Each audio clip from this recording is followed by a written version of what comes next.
Albert Catstein and the Puny Human, Volume 1, How They Met.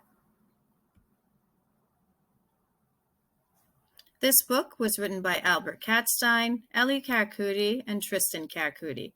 Illustrated by Dall-E, the AI.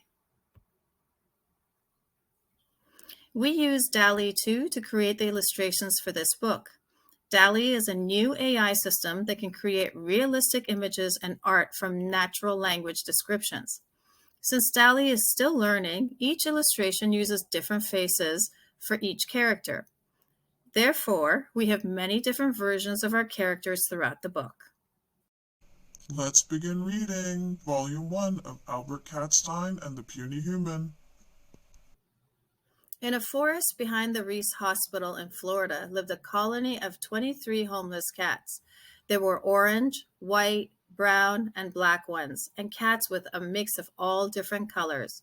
There were big cats and small cats. There were fluffy long-haired cats and scruffy short-haired cats, and there were lots of cute kittens there too.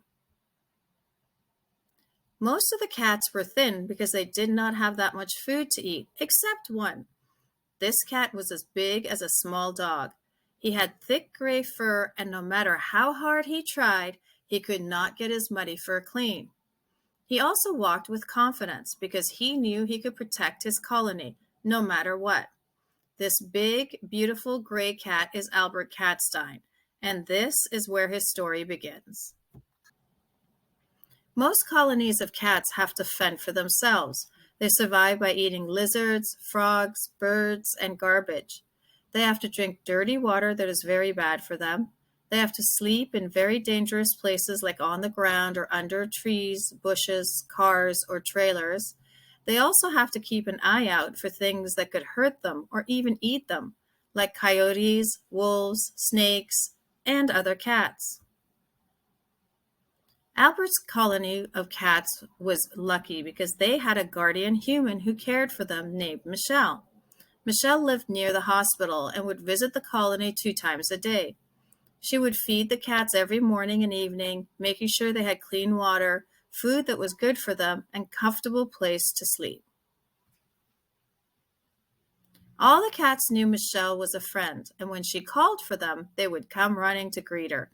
Some of the cats would let Michelle scratch their backs, but most would never even come close to her.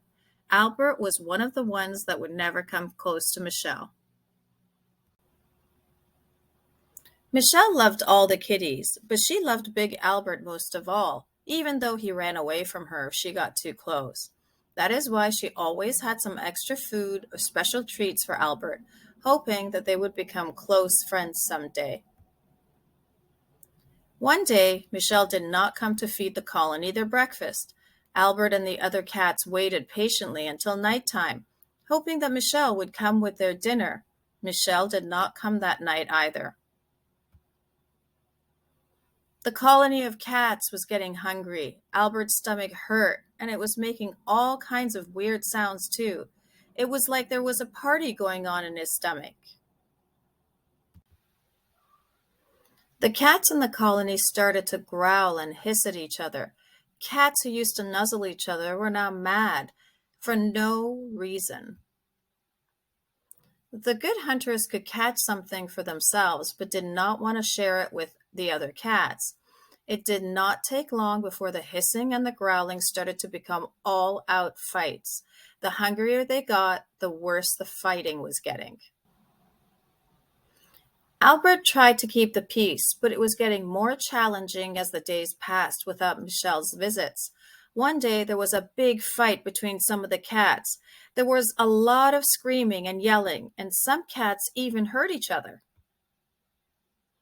After the fight, everyone separated and went off to different parts of the forest to lick their wounds and get some sleep. At least, if they were sleeping, they did not feel how hungry they were. The next day, some people came and put out all these fancy metal boxes filled with delicious-smelling fried chicken. The fancy boxes were shiny, and the food smelled so good. The cats could smell the fried chicken no matter where they were in the forest. The boxes seemed safe, so one by one, the cats went to check out the shiny metal boxes.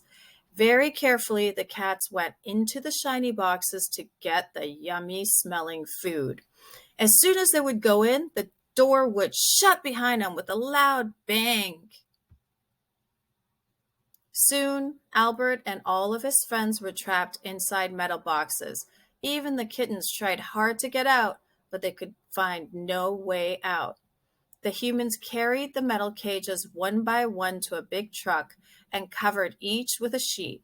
Once all the cats were in the truck, it began to move away from the only home Albert had ever known.